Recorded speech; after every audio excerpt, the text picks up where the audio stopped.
Bienvenida o bienvenido a esta exploración. Hoy nos metemos de lleno en el Hagakure. Seguro que a muchos les suena como Oculto por las hojas o, más directamente, el libro del samurái. Para guiarnos, tenemos como base un extracto muy útil de Wikipedia que describe esta obra, que es, mitad guía práctica, mitad guía espiritual para guerreros. Exacto. Es una obra fascinante, la verdad. La compiló Tashiro Tsurumoto, se basó en conversaciones que tuvo con Yamamoto Tsunetomo, que había sido un samurái, un vasallo ya retirado, y esto fue, a principios del siglo XVIII, entre 1709 y 1716 más o menos. Lo curioso, como dices, es que se escribe ya en un periodo de paz, la paz Tokugawa, sin las grandes guerras samurái de antes. Justo. Y ahí está el meollo, ¿no? El gran dilema que parece que aborda el libro. ¿Cómo mantienes ese espíritu guerrero si ya no hay guerra? Vamos a intentar desgranar un poco esto. El Hagakure, como decíamos, presenta la visión de Yamamoto sobre el Bushido, el código del samurái. Y quizá lo más conocido, lo que siempre se cita, es esa frase de «el camino del guerrero es la muerte». Sí, esa frase es potente, pero a menudo se malinterpreta bastante. No significa que el Bushido sea, un código para buscar la muerte activamente o algo así. Más bien sugiere que tener muy presente la idea de la muerte, la finitud, te puede liberar. Te permite, como dice el texto, cumplir perfectamente tu vocación como guerrero. Es una disposición al sacrificio, sí, pero viene de aceptar la mortalidad. Qué interesante esa distinción. Cambia bastante la perspectiva. No es solo buscar el fin, sino una forma de vivir plenamente el presente, ¿no? Y el contexto histórico aquí es clave, ¿verdad? Yamamoto nació en 1659, o sea, después del fin oficial de las luchas entre samuráis. Él mismo no tuvo experiencia directa en combate, era escriba. Eso es, y el libro refleja justo esa tensión. La de una clase guerrera buscando su sitio, su propósito, en tiempos de paz. Hay una cierta idealización, claro. Una nostalgia, quizá, por un mundo anterior que él no vivió en primera línea. Es importante entender que Yamamoto habla de un ideal samurái, no necesariamente de la realidad que él vivió combatiendo, porque no lo hizo. Entendido. Más bien una reflexión sobre cómo debería ser ese espíritu samurái, incluso sin guerras. ¿Y qué tal se recibió el libro en su momento? Fue un éxito inmediato. ¿Qué va? Para nada. De hecho, el Hagakure pasó casi desapercibido. Circuló en copias manuscritas y solo dentro de su propio clan. Estuvo así olvidado durante casi 2 siglos. La primera edición moderna, impresa, es de 1900. Vaya, 2 siglos en la sombra. ¿Y qué pasó para que resurgiera?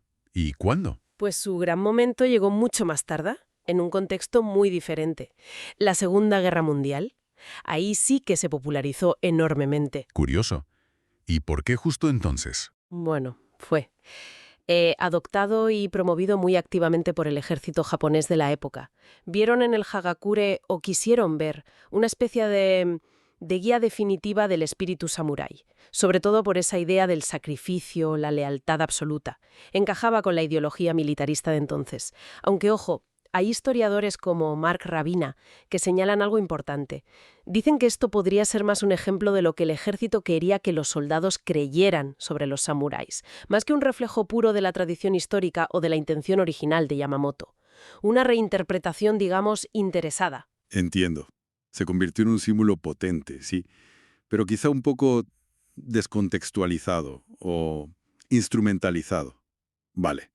Y más allá de ese uso militar en el siglo XX, ¿ha tenido eco más recientemente en la cultura? Sí, sí que lo ha tenido. Por ejemplo, inspiró bastante al escritor Yukio Mishima. Mishima escribió un libro elogiándolo, de hecho, y lo veía relevante incluso para la vida moderna. Y luego en el cine. Es muy conocido el uso de sus citas en la película Ghost Dog, El camino del samurái, de Jim Jarmusch, de 1999. Sirven como hilo narrativo. Pues sí que demuestra una persistencia curiosa, ¿no? Cómo un texto tan específico de su tiempo sigue generando lecturas. Entonces, para ir resumiendo, el Hagakure nos ofrece una ventana compleja. Vemos la visión idealizada del Bushido por un samurái que vivió en paz. Vemos esa reflexión sobre la muerte y la acción que a menudo se saca de quicio. Y su historia posterior, olvidado y luego recuperado como símbolo de forma polémica en el siglo XX. Exactamente. Es una obra que en el fondo encapsula esa búsqueda muy humana de propósito, de disciplina, de encontrar un sentido. Sobre todo cuando el contexto original que daba sentido a todo eso, la guerra en este caso, pues desaparece.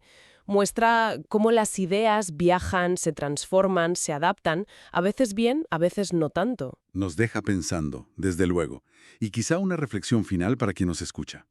Más allá del contexto samurái o de la propaganda, ¿qué nos dice hoy esa idea central?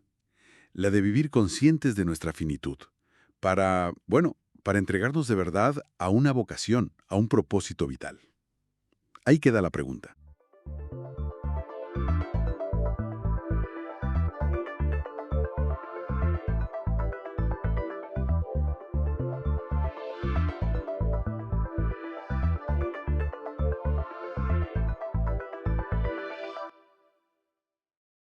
Bienvenida o bienvenido a esta exploración. Hoy nos metemos de lleno en la cienciología. Vamos a usar varias fuentes, tipo enciclopedia, ¿vale? Para intentar entender qué es esto que fundó L. Ron Hubbard, quiénes son, qué creen, su historia y, claro, toda la polémica que siempre la rodea. Porque se dice de todo, que si es una estafa, un negocio, una secta o una religión. Vamos a ver qué sacamos en claro. Exacto. Y ya de entrada, las fuentes muestran, una complejidad, ¿no? Una dualidad. Empezó como dianética, que era como una terapia para la mente. Pero parece que Hubbard tuvo problemas económicos, rechazo científico y médico, y acabó transformándola en religión allá por los 50. Hay quien apunta, basándose en comunicaciones internas que se filtraron, que pudo haber motivos fiscales, legales. Ya sabes, para evitar problemas por practicar terapia sin licencia, por ejemplo. La fundación tiene problemas, crea la Iglesia de la Cienciología en 1953.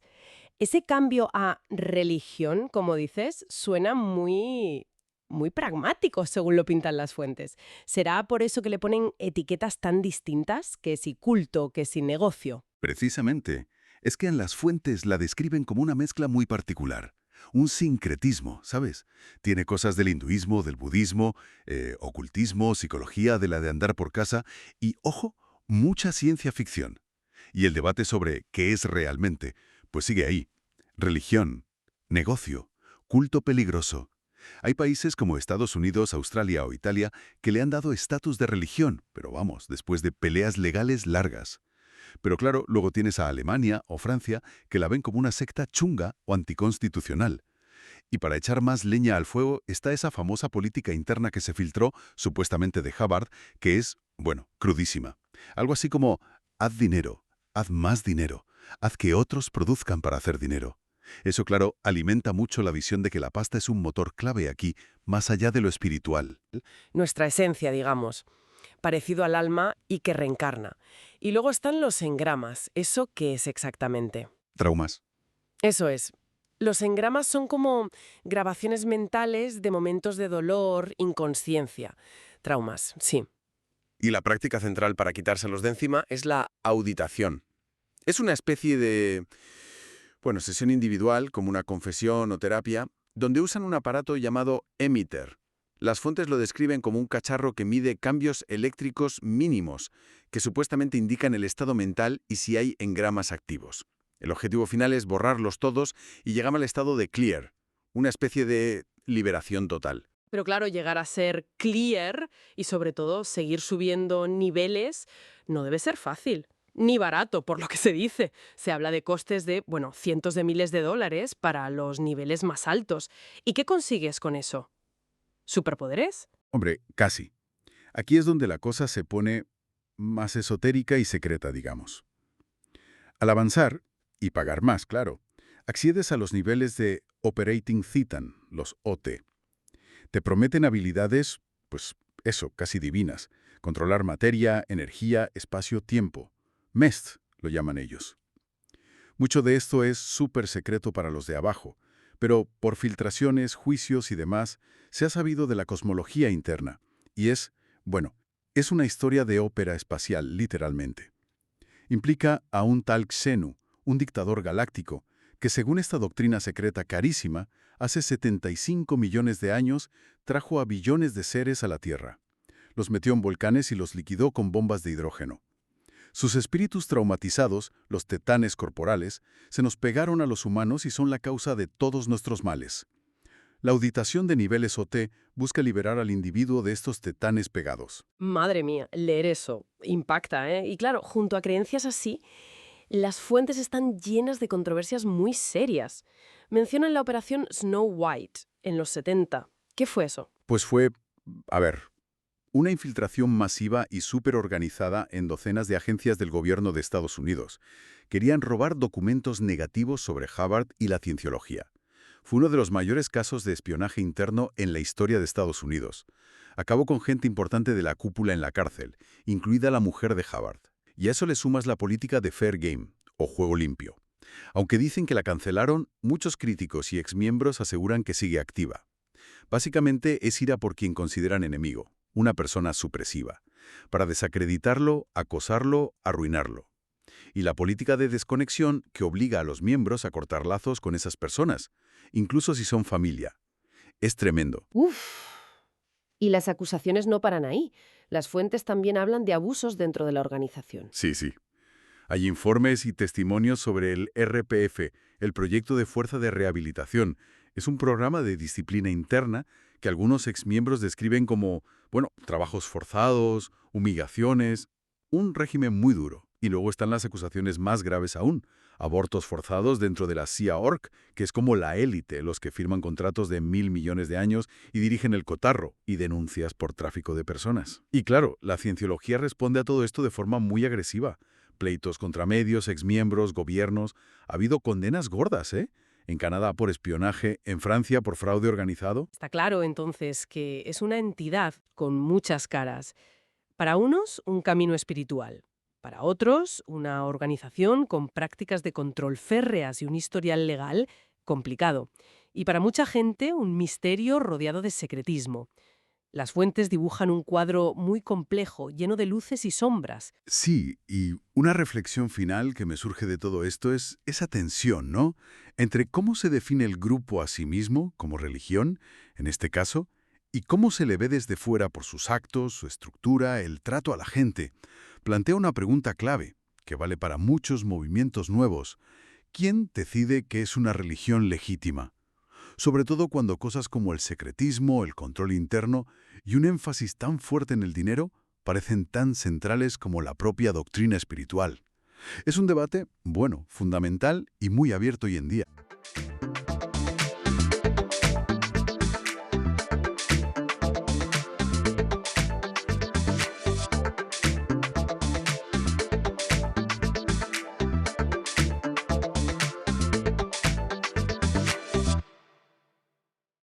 Bienvenidos a esta nueva exploración sonora. Hoy nos metemos de lleno con un tema, yo diría que icónico. Imagine de John Lennon. Tenemos aquí un análisis bastante detallado, una radiografía completa de la canción que nos cuenta su historia, cómo se hizo, el impacto que tuvo, todo. Exacto. La idea es ir un poco más allá de la melodía que todos conocemos y esa letra que parece tan simple a primera vista. Queremos entender bien el contexto, las polémicas que hubo, que las hubo, y por qué sigue sonando tanto, ¿no? Décadas después. Veremos cómo se compuso, qué quería decir realmente y el legado, que es enorme. Perfecto, pues vamos al lío. ¿De dónde sale Imagine? Porque la idea general es Lennon, pero no fue solo él, ¿verdad? Parece que Yoko Ono es clave aquí. Absolutamente, sí, sí. Muchísimo viene de Grapefruit, un libro que Yoko publicó en el 64. Ah, Grapefruit. Sí, está lleno como de instrucciones poéticas, ¿sabes? Cosas como, imagina que las nubes gotean. Lennon lo reconoció, ¿eh? Aunque un poco tarde. Quizá con algo de ego al principio. Yeah. Admitió que el concepto y gran parte de la letra venían de Yoko. De hecho, fíjate, hasta 2017 no se le dio oficialmente el crédito de coautora. Ostras, en 2017, pues sí que tardó el reconocimiento. Y oye, también se comenta algo de un libro de oraciones cristianas. ¿Eso cómo encaja? Uno que le dio Dick Gregory. Pues sí, parece que fue una mezcla curiosa de influencias. Por un lado lo de Yoko, muy conceptual, y por otro este detalle del libro de oraciones que le regaló el activista Dick Gregory. Todo eso pues cristalizó una mañana de 1971, Lennon sentado al piano, el famoso Steinway blanco, en Tittenhurst Park. Y de ahí sale esa letra tan directa. Imagina un mundo sin cielo, sin países, sin posesiones. ¿Qué buscaba exactamente Lennon con esto? A ver, según Yoko, fue la idea central de John, que todos somos, en el fondo, una nación, un mundo, una sociedad. Ajá. El propio Lennon lo dijo sin tapujos, ¿eh? La describió como antirreligiosa, antinacionalista, anticonvencional, anticapitalista. Casi nada. Tela. Pero, y esto es importante, admitió que la presentó endulzada, como para que la gente la aceptara mejor. O sea, que era un mensaje radical, pero con azúcar por encima, ¿no? Él mismo la llamó una versión azucarada de Working Class Hero, que esa sí era mucho más dura. Exacto. Incluso llegó a decir algo sobre el comunismo, aunque luego matizaba, no soy comunista, pero bueno, la idea estaba ahí. Sí, sí. Ahí está un poco la genialidad o la contradicción, como lo quieras ver. La revista Rolling Stone dijo que eran 22 líneas de fe sencilla. Pero claro, otros, como Richard Dawkins, la ven directamente como un himno ateo. Aunque Lennon decía que no era necesariamente eliminar la fe, sino las estructuras religiosas organizadas. Lo que sí hace claramente es invitar a cuestionar cosas muy básicas. ¿Y el sonido? ¿Cómo consiguieron ese sonido tan particular, tan reconocible? Pues trabajaron con Phil Spector, el productor, Ah, claro. el muro de sonido. Bueno, aquí fue algo más contenido, pero sí, su mano se nota. Querían una declaración política, pero que sonara. Bueno, que se vendiera. Que llegara a la gente. Se grabó en el estudio de casa de Lennon, Ascot Sound Studios. No fue en la famosa sala blanca del vídeo. No, eso fue para el vídeo. Por la acústica, grabaron en el estudio. Y lo curioso del piano es que tocaron Lennon y Nicky Hopkins. Ajá, 2 pianos. No exactamente en el mismo piano, pero en octavas diferentes, para darle ese sonido más lleno, más especial. Y luego Klaus Bormann al bajo y Alan White a la batería. Una base muy sólida. Y vamos que funcionó. El éxito fue inmediato, ¿no? Total. Salió en Estados Unidos en el 71. Curiosamente, en Reino Unido tardó más como single, hasta el 75. Pero se convirtió en su sencillo en solitario más vendido. Millones y millones de copias. Ya me imagino. Y luego, claro, tras su muerte en 1980, volvió al número 1 en Reino Unido. Fue, bueno, un fenómeno increíble. Pero con ese mensaje tan potente y viniendo de un ex-Beatle millonario, supongo que no todo el mundo la aplaudió. Desde luego que no. A ver, para muchísima gente es una obra maestra, ¿eh? El mayor regalo musical de Lennon, la canción más venerada, cosas así se han dicho. Sí, eso es una... Contradictoria. Claro. Y la crítica más típica, yo creo, es la de la posible hipocresía. Chris Ingham lo dijo claro. Un millonario como Lennon cantando Imagina no posesiones, pues choca un poco. Hombre, es que ahí está el tema. El idealismo frente a la realidad del propio artista. Eso sí que da que pensar. Exacto. Y quizá por eso, por esa tensión, sigue siendo tan relevante, porque conecta con esa contradicción que a veces sentimos. Fíjate que se ha usado como himno espontáneo en momentos muy difíciles. Sí, recuerdo después de los atentados de París, por ejemplo. Justo. Como que captura esa sensación de fragilidad, pero a la vez de esperanza, ¿no? Esa melodía tan simple, casi de cuna, contrasta con lo radical de la letra, pero quizá por eso funciona. Y el legado cultural es innegable. Premios Grammy Hall of Fame en todas las listas de las mejores canciones, el Memorial Strawberry Fields en Central Park con el mosaico... El mosaico de Imagine, sí. Y las versiones. Madre mía. Queen, Bowie, Madonna, Lady Gaga, todo el mundo la ha cantado. Y suena en las Olimpiadas, en Nochevieja, en Times Square, está por todas partes. Totalmente. Entonces, para ir cerrando, Imagine es una canción de contrastes, ¿no? Un mensaje utópico, radical incluso, pero envuelto en una melodía súper suave, súper accesible. Muy accesible. Amada por muchos, criticada por otros.